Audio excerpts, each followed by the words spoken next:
I was tasked with speaking about enslavement.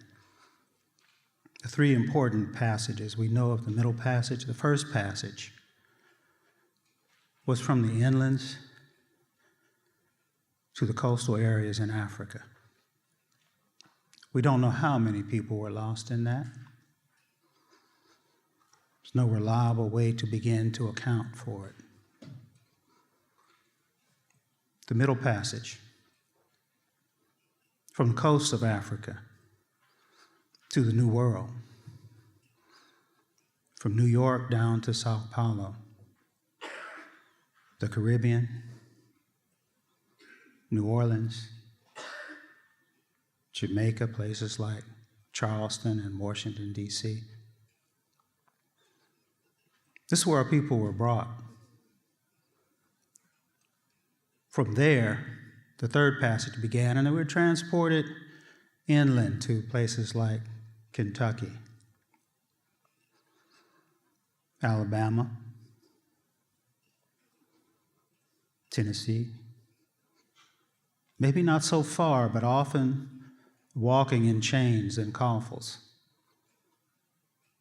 He said there were maybe 12 million lost in the middle passage. I think that's low. I'm not going to argue with the experts on that. We don't know how many of us were lost to the racial violence. Someone will be speaking about racial terror. But be assured that white supremacy saw that black folk who stood up were sat back down, were laid back down, were laid out, quite often buried or unburied, just left hanging on a tree. That's some of the legacy of enslavement. We go back to that first passage. People were taken away from, however you define civilization, without looking at technology. We had it. It was taken from us. I have some prepared remarks. I want to preface my brief words with the definition of health that WHO offers. Health is a state of complete physical, mental, and social well-being, and not merely the absence of disease or infirmity. Consider that definition applied in a public health context.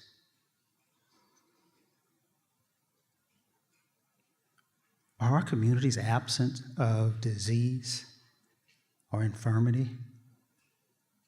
If we're speaking psychological, sociological, political senses, if we're looking at the cultural realities that you can find, just go 2 miles concentric from here and you'll see what I'm talking about. I live in anger. I swim in anger because I refuse to let myself drown in it. I live in anger because I know this history. It has motivated, it has fueled me. I believe in reparations because these motherfuckers owe us. Now, some of y'all might be thinking that's a little profane. I'll quote Jackie Bryce Finch, one of my colleagues at JMU. Save the profane for the truly profane.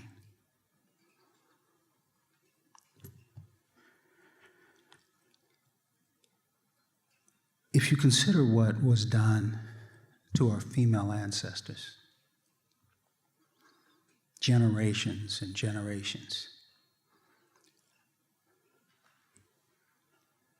I speak as a light-skinned black man, not born from the last 50 years, last half century of jungle fever, The heritage is here. We don't always know who those great-grandmothers, great-great-grandmothers, those ancestresses were. But this attests to what happened to them. I cannot see reparations as a mere, albeit complex, system of reimbursement. I do not see reparations as punitive. Reparations are a debt owed to humanity, a debt owed with late fees and compound interest accumulated over generations, over lifetimes. Reparations must be holistic, systematic, tenacious, persistent, and global. Reparations must be reciprocal. Reparations must repair, restore, rehabilitate, and yes, reimburse our communities tenaciously, persistently, and globally.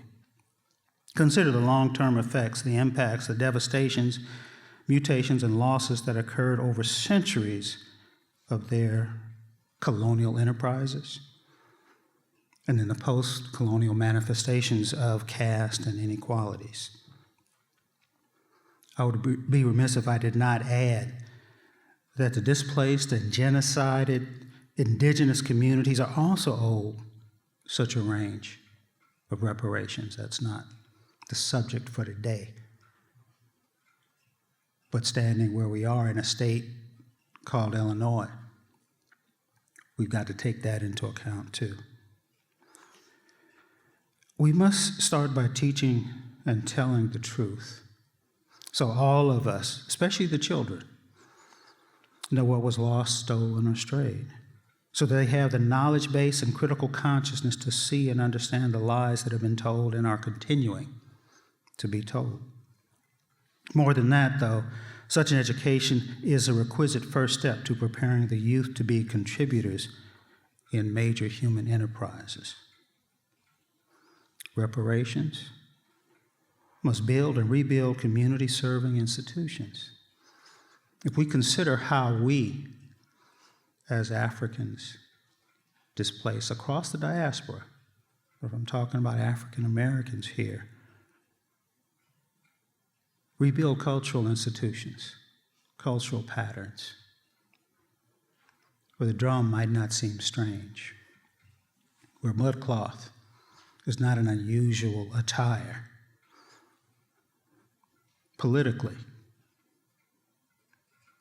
complete disenfranchisement went from no voice to a whisper. And even within that whisper, we're minorities.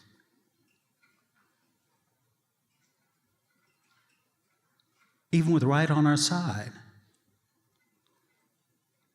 we can't vote in what we need to have happen. This is where reparations needs to hit. Economically, I talked about that debt that's owed with compound interest and late fees. For various estimates, between 50 and 75% of the GDP of the U.S. stemmed from the slave trade and its related colonial enterprises. That's a lot of money that was made off us. We didn't reap any of those benefits. That's a debt long past due. We want it all. We deserve it all. I know some of you are thinking, Kamau, that's crazy. Be realistic. Reparations like that will never happen. Have you ever heard of the National Negro Convention movement? How many of you heard of that? Teach the truth. Teach the whole truth. Groups ranging from 100 to 300 successful, mostly black men, from 1830 to 1864, met in major cities, met in Alton, Milton, Philadelphia, met all over the country, trying to deal with repairing the community.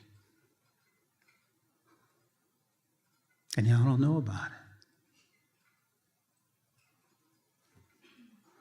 And it's not your fault.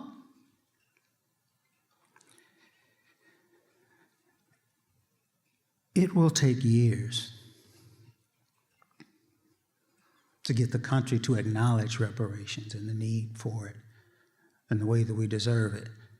I started to do some research and look into other countries and other places that have received reparations. We deserve it. We've earned it. But once that commitment is made, it's going to take years. Those same number of generations, those same number of lifetimes that were taken and stolen from our ancestors. It's going to take a commitment of years to get that back. To rebuild, to repair, to restore. Enslavement. Y'all have seen the movies, read the books, heard the various horror stories. You don't often hear the stories of resistance.